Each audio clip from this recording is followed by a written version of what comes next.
E se eu te dissesse que tem uma única decisão que pode ser responsável por mais de 90% dos resultados dos teus investimentos, e que essa decisão ainda te ajuda a comprar na baixa e vender na alta. Então fica comigo até o final desse vídeo que eu vou te explicar tudo sobre esse tópico misterioso de uma forma bem fácil. Então roda a vinheta.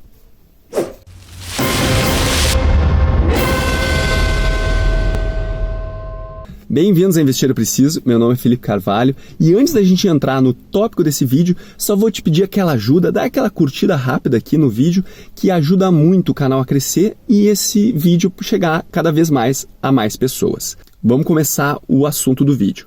Talvez algumas pessoas já conheçam esse conceito que eu vou apresentar aqui, mas eu tenho certeza que muitos de vocês não conhecem.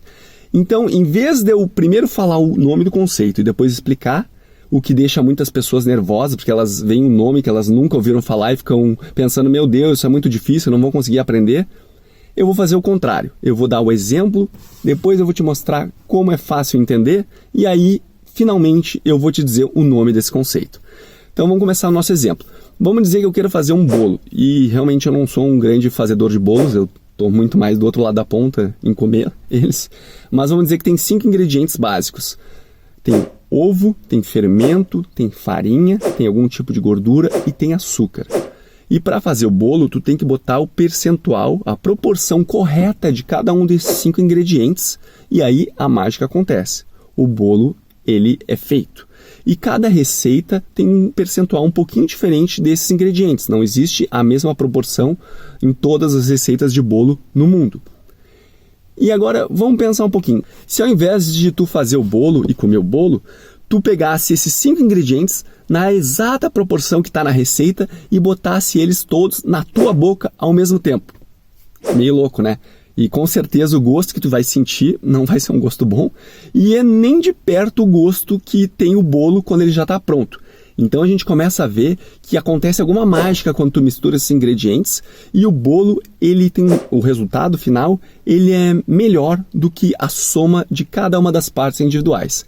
E uma outra característica desse exemplo que eu falei é que não existe uma única receita de bolo. Existem diferentes receitas e cada uma dessas receitas vai ter um percentual diferente, um pouquinho diferente ou muito diferente, de cada um desses 5 ingredientes. Viu? Entendeu esse exemplo?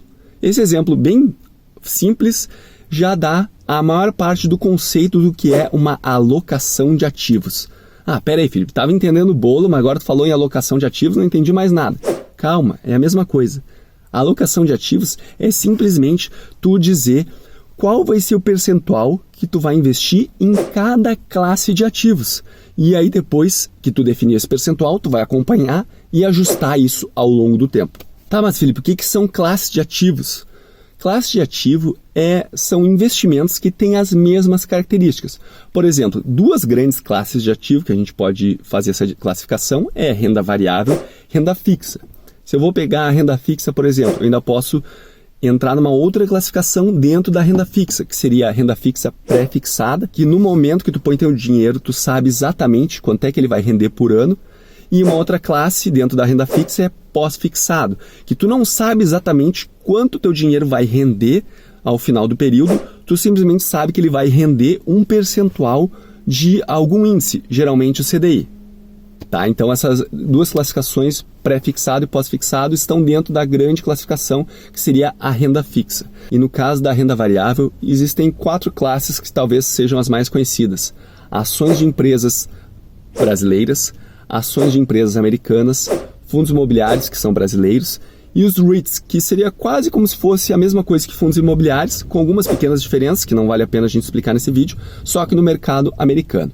E existem ainda algumas outras classes de ativos dentro da renda variável, mas essas são as principais, então não vale a pena a gente entrar nas outras nesse vídeo. Então uma das coisas que me motivou a fazer esse vídeo, além de, obviamente, eu saber que esse é um tópico muito importante e que muita gente negligencia, muitas vezes as pessoas só estão interessadas qual é a ação que vai subir nos próximos 6 meses, vai explodir, eu vou ficar rico da noite para o dia. E ao passo que esse conceito de alocação de ativos, ele é muito mais importante para tu ter um sucesso nos teus investimentos ao longo da tua vida. Então foi essa pergunta que eu recebi no Instagram, que eu vou estar botando aqui em tela, que me motivou a fazer esse vídeo. E agora vamos entrar nos 4 passos para, na prática, tu conseguir aplicar esse conceito de alocação de ativos. Primeiro passo, tu tem que ter uma reserva de emergência. Se alguns já estão cansados de ouvir isso, desculpa, mas sempre tem gente nova que precisa ouvir isso ou daqui a pouco precisa aplicar isso, porque já deve ter ouvido, mas pode não estar fazendo. Reserva de emergência é simplesmente um lugar que tu vai botar um dinheiro que geralmente ele corresponde a 6 a 12 meses das tuas despesas mensais.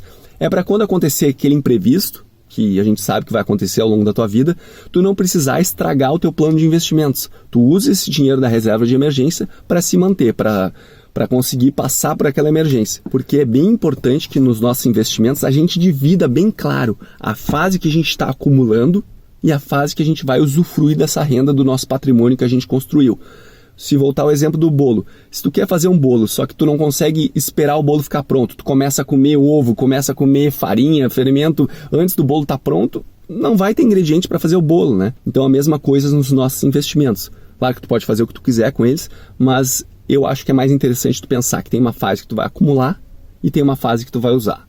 E não misturar as duas. Aí uma dica, talvez para a maioria das pessoas seja bem interessante deixar esse percentual do dinheiro da reserva de emergência num outro lugar diferente dos teus investimentos. E tu nem computar esse valor dentro do cálculo do percentual da tua distribuição da classe de ativos. Facilita as coisas e eu acho que é um bom conselho. Eu acho que tu manter a reserva de emergência separada, quase não pensando como um investimento, é simplesmente um dinheiro que, em vez de estar debaixo do teu colchão, está num lugar que está rendendo um pouquinho, mas tu pode resgatar ele a qualquer momento, é uma forma mais simples e melhor de gerenciar a tua reserva de emergência. Passo número 2 para fazer uma boa alocação de ativos é entender as características das classes de ativo. Por exemplo, a gente tem que saber que no passado, já diversas vezes, a renda variável já teve quedas de 40% num mês. E isso possivelmente vai continuar acontecendo no futuro.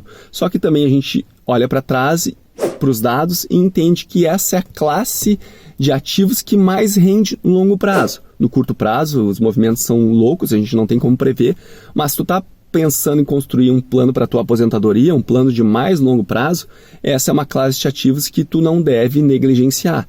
Mesmo muita gente ainda tendo medo de investir nessa classe, é bem provável que se tu não tiver um patrimônio muito grande, se tu não investir em renda variável, tu não vai conseguir juntar um patrimônio grande. É meio louco isso, né? Mas as pessoas acham que só quem tem muito dinheiro pode investir em renda variável. Mas no longo prazo, é justamente quem investe em renda variável que tem mais dinheiro. Paradoxo meio louco. Então tu tem que estudar um mínimo para pelo menos entender o que esperar de cada classe de ativo. Vamos dizer, um exemplo aqui no Brasil, que acho que a maioria vai entender, futebol. Tu não pode esperar que um zagueiro, que não tem o costume de fazer gol, vai ser o goleador do teu time. Tu tem que saber o que esperar de cada um dos teus jogadores, no caso da tua carteira de investimento, de cada uma da tua classe de ativos. E se tu usar a alocação de ativos de forma correta, mesmo que uma classe de ativos caia 40%, isso não significa que a tua carteira vai cair 40%, porque justamente tu vai estar distribuído em outras classes de ativos, então é bem provável que se tu fazer uma boa alocação de ativos, a tua carteira vai cair menos, ou até vai ter um resultado positivo, mesmo que uma classe de ativos tenha ido bem mal. Então é importante tu conhecer as classes de ativos para justamente saber o que esperar e não ser pego de surpresa. Provavelmente a pessoa que fez aquela pergunta, ela olha para ações e vê uma volatilidade maior e diz, eu não vou ficar só em fundo imobiliário. E fundo imobiliário, ele é bem mais recente do que ações e olhando para os dados, mas a gente tem menos dados, né? Mas olhando para os dados que a gente tem disponível, sim, a gente vê que é uma classe de ativos que tem menos variações.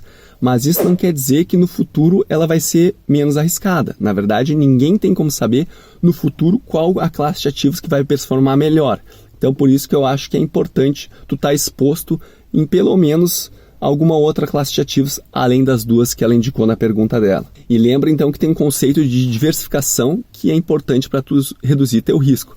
Imagina se tu investir só em um fundo imobiliário, e aí daqui a pouco aquele fundo imobiliário ele perdeu todos os seus inquilinos, ele não tem mais renda de aluguel nenhuma, e obviamente ele tem as despesas de manter aqueles prédios com aquelas grandes estruturas. Então possivelmente tu vai parar de receber aquele teu rendimento mensal que o fundo imobiliário te pagava e tu ainda vai ter uma desvalorização da cota pelo fato do fundo estar passando por um momento complicado. Aí tu vai dizer, não Felipe, mas então se eu investir em 20, 30 fundos imobiliários, eu estou diversificado. É e não é. Tu está diversificado intraclasse, mas tu não está diversificado interclasse. Felipe, eu não entendi nada. Inter para mim é time de futebol ou banco de investimento. Vamos lá. Diversificação intraclasse. Vou dar um exemplo. Vamos imaginar que tu gosta de chocolate, tu vai numa loja e tu compra diversos tipos de chocolate. Tem muita variedade. Tu pode comprar chocolate branco, chocolate preto, amargo, ao leite, recheado, com licor. Enfim, eu posso dar exemplo de mais de 20 tipos de chocolate aqui, mas eu acho que eu já estou falando muito de comida nesse vídeo. Mas ainda vai ser chocolate. Concorda comigo? Então vamos dizer que tivesse um vírus, né, que infectasse chocolate. E aí tu ia estar correndo bastante risco, porque por mais que tu comprou várias comidas diferentes, vários sabores diferentes, é tudo chocolate. Então tu fez uma diversificação, mas foi uma diversificação intraclasse, ou seja, dentro da classe, que no caso aqui do exemplo é chocolates. É importante também tu fazer uma diversificação interclasse. Vamos imaginar, sei lá, que no futuro vem uma nova legislação e diz que agora só os fundos imobiliários vão ter um imposto extra lá de 20% a 30%, chutando aqui. Então é um fator novo que tu não tinha como prever, que vai impactar apenas os fundos imobiliários. Então, se tu está diversificado em outras classes, ou seja, tu faz uma diversificação também interclasse, de uma classe para outra, aí tu diminui um pouco esse teu risco. E essa diversificação interclasse, como é que tu faz? Tu investindo em diferentes classes de ativo, por exemplo, fundos imobiliários e ações. E também tu faz isso diversificando o país. Por exemplo, tu investe em ações brasileiras e em ações americanas, que cada país tem a sua legislação, tem uma economia diferente, está expostos a diferentes graus de risco. Por isso que é interessante fazer uma combinação dessas classes de ativo, não apenas ficar numa classe, num país. Se tu investir no Brasil e no mercado americano, para mim eu acho que já é suficiente. Tá, então agora que tu já entendeu que tu tem que ter uma reserva de emergência, que tu tem que conhecer as características de cada classe de ativo, vamos para o passo número 3, que é definir exatamente o percentual de cada classe de ativos que tu vai ter na tua carteira de investimento. E vamos lembrar, assim como não existe uma receita única, não existe uma alocação de ativos perfeita. Não tem como ninguém saber hoje qual vai ser a alocação de ativos que vai dar mais retorno com menos risco nos próximos anos. Aliás, se alguém conseguisse prever isso adequadamente, não precisava de nenhuma estratégia. Era só pegar um único investimento que a pessoa saberia como ia ser a movimentação dos preços, comprar na baixa e vender na alta. Agora, como ninguém consegue prever isso, justamente tu tem que usar a estratégia de alocação de ativos para te dar um racional do porquê tu está fazendo as operações. Por que tu está tirando um percentual agora de ações e botando na renda fixa? Por que tu está tirando um percentual de renda fixa e está botando mais em fundos imobiliários? A alocação de ativos te ajuda a desviar de vieses comportamentais, ou seja, a tomar decisões erradas com base em erros psicológicos que a gente tem, e tu segue um método. Isso, não fica preocupado qual seria o valor exato. Não existe um valor perfeito. Existe o valor que tu definiu e que tu tem que seguir ele. Porque pode ser muito tentador tu querer ficar variando esses valores ao longo do tempo.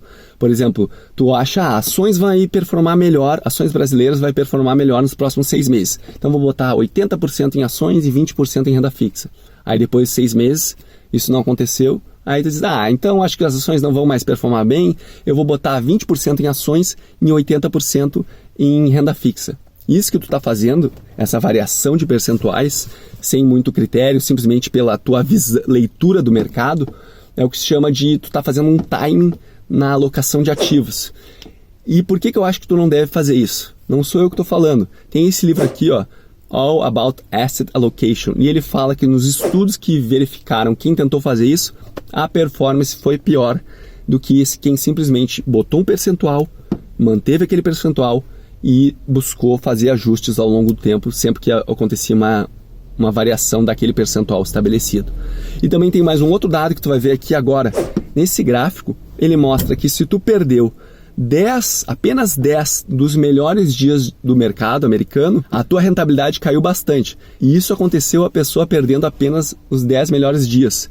Imagina o que vai acontecer se tu ficar mudando esse teu percentual a todo momento. E é importante entender que quando tu está definindo um percentual de alocação de ativos, tu não precisa fazer uma estratégia tudo ou nada. Ou eu não invisto nada em renda variável, ou invisto tudo em renda variável. Na verdade, um dos livros mais famosos de investimento, que foi escrito pelo Benjamin Graham, que muitos talvez considerem um dos investidores mais influentes dos últimos tempos, ele fala que tu não deveria nem estar sempre sem nenhuma exposição ao mercado de renda variável e nem estar com 100% de exposição, porque seria interessante tu ter uma parcela do teu patrimônio em uma outra classe de ativos menos volátil para justamente quando as ações caíssem muito, tivessem mais descontadas, tu investisse um percentual maior nesse momento. E outra coisa, o percentual que tu define para cada classe de ativos não precisa ser o mesmo para toda a tua vida. Tu pode mudar ele ao longo da tua vida, mas eu sugiro que tu faça essas mudanças de forma lenta e por algum motivo racional por trás.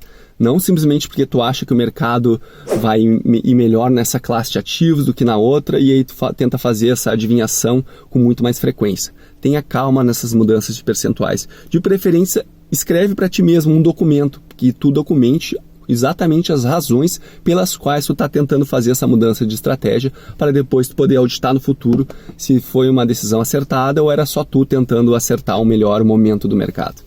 Mas como eu sei que vai ter muita gente perdida, que número que eu ponho, eu vou dar 3 exemplos aqui de alocações de ativo. Primeiro exemplo, talvez um dos mais famosos, o Primo Rico, um dos maiores canais de finanças aqui do Brasil. Ele sempre prega 25% em renda fixa, 25% em ações americanas, 25% em ações brasileiras e 25% em fundos imobiliários. Já outro canal que eu acho que tem conteúdo bem relevante, do Ramiro Gomes Ferreira, do Clube do Valor, aqui de Porto Alegre também. Ele prega 33% em renda variável, ações americanas, 33% ações brasileiras e 33% em fundos imobiliários. E aí 1% que sobra, tu tem que perguntar para ele, porque eu nunca vi ele falar. E é claro que eu vou falar a minha, mas a minha mudou bastante agora esse ano. Até fevereiro de 2020, eu tinha um percentual de 75,5% em renda fixa e 24,5% em renda variável. E agora em agosto de 2020 as coisas mudaram bastante. Eu estou em torno de 72% em renda variável e 28% em renda fixa. Tá, mas Felipe, tu não falou que não era para fazer mudanças bruscas e rápidas? E o que tu fez? Foi exatamente o contrário que tu falou. Olha, eu falei aquilo e eu confirmo o que eu falei antes. Só que no meu caso específico, eu já vinha há anos investindo sobre renda variável. Eu já entendia sobre essa classe de ativo. Eu queria aumentar o meu percentual de participação nessa classe de forma significativa. Apenas aconteceu que, como veio o ano de 2020, como todo mundo sabe o que aconteceu, eu aproveitei esse ano para acelerar a minha exposição e chegar mais rápido no percentual de renda variável que eu gostaria. Que na verdade é uma mescla entre a alocação do Primo Rico e do Ramiro Gomes Ferreira, porque eu quero ter 33% em ações brasileiras, 33% em ações americanas, 33% em fundos imobiliários, mas dentro dessas classes de ativo eu tenho uma reserva de oportunidade. Então, na verdade, o percentual não fica 33% em cada um. Em outro vídeo eu posso mostrar com mais calma isso aí, mas basicamente é uma mescla dos dois. Eu nem sigo totalmente a do Primo Rico, nem totalmente a do Ramiro Gomes. Então, como eu falei, não tem uma única alocação de ativos perfeita. Se daqui a pouco a pessoa que fez aquela pergunta não quer de jeito nenhum investir em ações, tem muito medo, de repente ela pode botar um percentual pequeno, sei lá, 10%, 20% no máximo do patrimônio total em ações, ou daqui a pouco 10% em ações americanas, 10% em ações brasileiras. Mas pelo menos tu fica exposto a uma classe de ativo diferente, o que traz um resultado melhor, na maioria dos casos, para o teu portfólio. Antes de eu passar o 4º passo, eu gostaria de pedir para você se inscreve no canal e ativa o sininho para vocês receberem todas as notificações, que isso ajuda muito quem está fazendo conteúdo do outro lado a ver que o conteúdo está sendo relevante e faz com que o YouTube entenda que esse conteúdo é relevante e mostre para mais pessoas. E agora realmente eu vou ser um pouco hipócrita, talvez de pedir uma coisa que muitas vezes eu não tive coragem de fazer, mas compartilhe esse vídeo com outras pessoas. E eu sei que no Brasil a gente não tem costume de compartilhar conhecimento sobre finanças e investimentos. Muitas vezes por isso eu ficava, para quem que eu vou mandar esse conteúdo? E acabou que eu tive que, para falar sobre isso, eu acabei criando um canal.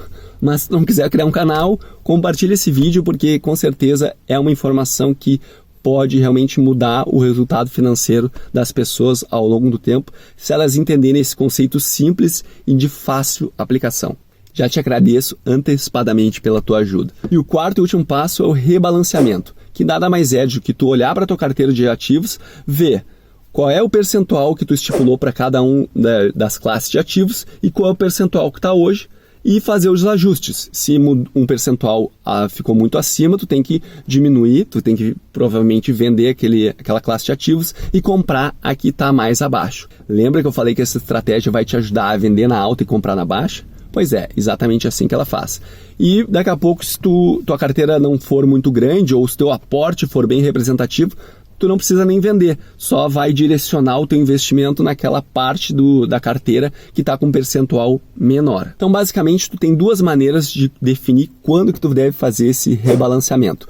Uma é um critério temporal. Tu define que de 3 em 3 meses, ou de 6 em 6 meses, ou uma vez ao ano tu vai fazer esse ajuste. E o segundo é um critério por percentual. Tu tem o percentual que tu definiu como meta. Quando o percentual daquela classe de ativo passar muito daquele teu percentual meta, tu vai lá e faz o ajuste. No livro que eu já mostrei para vocês aqui, o All About Asset Allocation, que é alocação de ativos, é tudo sobre alocação de ativos, a tradução livre, ele diz que esse segundo método de fazer quando o percentual passa muito do percentual que vocês queriam, ele é mais eficaz, apesar dele dar um pouquinho mais de trabalho, mas eu também não acho que não é nada muito grande esse trabalho que a gente vai ter a mais. Mas a moral da história, fazer algum tipo de rebalanceamento é melhor do que não fazer nenhum rebalanceamento. Então vamos dar um exemplo para ficar fácil. Vamos dizer que tu escolheu que 70% dos teus investimentos vão ser renda variável, 30% vão ser renda fixa. Então faz sentido sempre que mudar esse percentual tu querer ir lá e ajustar, porque na prática, como o mercado varia a todo dia, vai ser poucos os momentos que realmente a tua carteira vai estar exatamente 70-30. Então seria interessante tu botar um percentual de variação que tu deixa a tua carteira flutuar antes de tu fazer esse rebalanceamento. Vamos dizer que tu botou de 10%, então se a carteira subir de 70% para 77% em renda variável, tu não faria nada. A partir do momento que ela subisse para 78%, 80%, aí sim tu teria que vender a parte de renda variável para comprar a parcela de renda fixa. Então, tu define o teu percentual meta, no caso aqui, 70% para renda variável. Tu define um percentual que tu aceita uma variação, então vai ficar uma banda de variação. No caso aqui, 10%, então quer dizer que a minha carteira de investimentos, a renda variável vai poder ir até 77% dos meus investimentos e ela vai poder descer até 63%. Quando ela passar esse limite superior ou inferior, aí eu sei que é o aviso para mim que eu tenho que fazer uma mudança, seja através de novos investimentos ou, se isso não for suficiente, eu tenho que fazer algumas vendas para equilibrar a minha carteira como um todo. O importante para tu lembrar, tu tem que fazer um rebalanceamento seguindo alguma estratégia que tu definir, não fica mudando essa estratégia e não escolhe uma variação tão pequena nesse percentual que tu toda hora vai ter que estar rebalanceando, pois isso pode fazer com que tu tenha que fazer muitas operações, além de dar mais trabalho, pode ser que o teu custo aumente mais do que ele deveria. E antes de eu te dar uma dica extra, comenta abaixo. Tu já conhecia sobre esse tópico de alocação de ativos? Tu achou difícil, achou fácil? E qual é a tua alocação de ativos ideal? Vamos ver se, com mais pessoas comentando, a gente consegue achar um número que realmente represente a média aqui dos seguidores do canal, ou realmente cada um vai ter uma alocação de ativos bem diferente e tá tudo bem com isso. E a minha dica extra para aquelas pessoas que devem estar pensando: ah, Felipe, eu não entendia nada quando era uma classe de ativos e eu não tenho tempo para estudar sobre as outras. E agora tu tá me dizendo que eu vou ter que diversificar em um monte de outras coisas que eu não tenho nem ideia. Calma. Deixa eu te lembrar que, sim, se tu escolher uma estratégia de analisar cada ativo, fazer uma análise fundamentalista e avaliar o valor justo, realmente esse é um tipo de estratégia que demanda bastante tempo, não vou mentir para vocês, mas existem duas outras estratégias que são muito mais rápidas de serem aplicadas. Uma é estratégias quantitativas, onde basicamente tu vai aplicar alguns critérios e aí tu vai sair com um ranking daquela estratégia e tu só vai seguir a metodologia de aplicar naquelas ações que estão dentro do ranking. E outra estratégia seria através de ETFs. Felipe, pelo amor de Deus, o que são ETFs? Tá, eu vou te dar 2 exemplos e eu tenho certeza que vai ficar bem fácil de entender. Vamos voltar para os nossos chocolates. Vamos dizer que agora tu voltou para a loja de chocolates, só que ao invés de tu comprar cada chocolate individualmente, tu comprou aquelas cestas. Tá chegando agora perto do Natal, tu comprou uma cesta de Natal. E dentro daquela cesta de Natal tem diferentes tipos de chocolates, mas eles seguem alguns critérios bem definidos. Por exemplo, só está ali os chocolates que estavam entre os 50 mais vendidos nos últimos 6 meses. Só está naquela cesta chocolates que tem, no máximo, 200 calorias por porção. Só está naquela lista chocolates que são fabricados no Brasil. Enfim, poderia inventar outros critérios, mas tu já pode perceber que tu não teve que pensar sobre que chocolate está ali dentro. Tu fez uma compra que veio vários chocolates ali com diferentes sabores e tipos, mas todos eles obedeciam essas regras. Então, quando tu investe através de um ETF, é semelhante. Tu faz uma compra de um investimento e dentro desse investimento estão vários outros investimentos com características diferentes, mas da mesma classe de ativos geralmente. Até pode ter ETFs de diferentes classes de ativos, mas não é muito comum. Por exemplo, se tu compra o IVVB11, é um ETF que replica a variação das principais empresas americanas, que representam o índice S&P 500, e também a variação do dólar. Então, na verdade, é uma combinação dessas duas coisas. Esse é um tipo de ETF. Um outro exemplo para tu entender o que é ETF. Vamos dizer que tem uma prova e tu tem duas opções. Ou tu pode escolher estudar, fazer aquela prova e aí tu fica com o resultado que tu tirar naquela prova, que pode ser melhor do que a média histórica dos alunos que fazem aquela prova, ou pode ser pior. E a segunda opção é meio estranha, mas fica comigo nesse exemplo. Tu tem a opção de não fazer a prova e o teu resultado qual vai ser? Vai ser um resultado da média histórica de todas as pessoas que fizeram aquela prova no passado. Então tu está garantindo que tu não vai ter um resultado pior do que a média e também não vai ter um resultado melhor do que a média. Tu vai ter justamente a média daquela prova. No caso do mercado de ações, então quando tu investe através de ETFs, tu tenta ter um retorno médio do mercado. Geralmente no mercado americano isso aí fica entre 6% e 8% acima da inflação. E eu sei quando tu ouve falar sobre ter um resultado médio, isso parece muito ruim, mas só deixa eu te dizer que tem vários estudos que mostram que a maioria dos investidores, inclusive os profissionais, eles não ganham da média do mercado. Inclusive o Warren Buffett, que daqui a pouco tu deve conhecer, um dos maiores investidores vivos ainda hoje, ele já disse que quando ele morrer, ele quer que a maior parte do patrimônio dele seja investido no S&P 500, que é um índice que replica as maiores empresas americanas. Então, podem ver que um dos maiores investidores do mundo não tem problema de investir via ETF.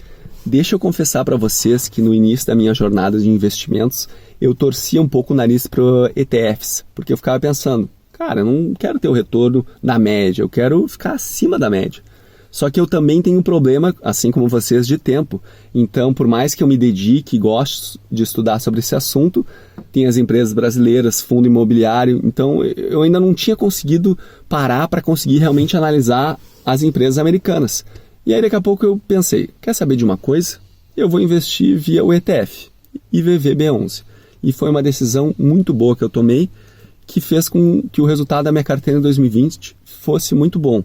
E se eu não tivesse investido nesse ETF, com certeza o resultado seria diferente. Lembra que numa alocação de ativos, o resultado total, o produto final, ele é melhor do que a soma de todas as suas partes individuais. E isso é melhor ainda se tu conseguir investir em classes de ativos que não são totalmente correlacionadas. Se elas forem 100% correlacionadas, quer dizer que uma sobe, a outra sobe. Se elas forem inversamente descorrelacionadas, quer dizer uma sobe, a outra desce.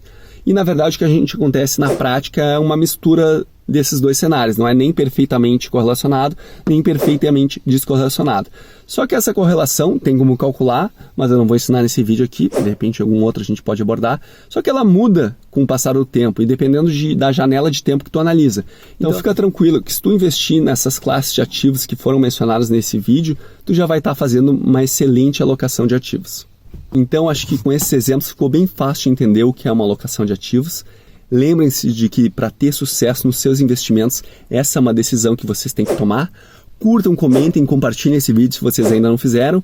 Um grande abraço, até a próxima e lembrem-se que investir é preciso.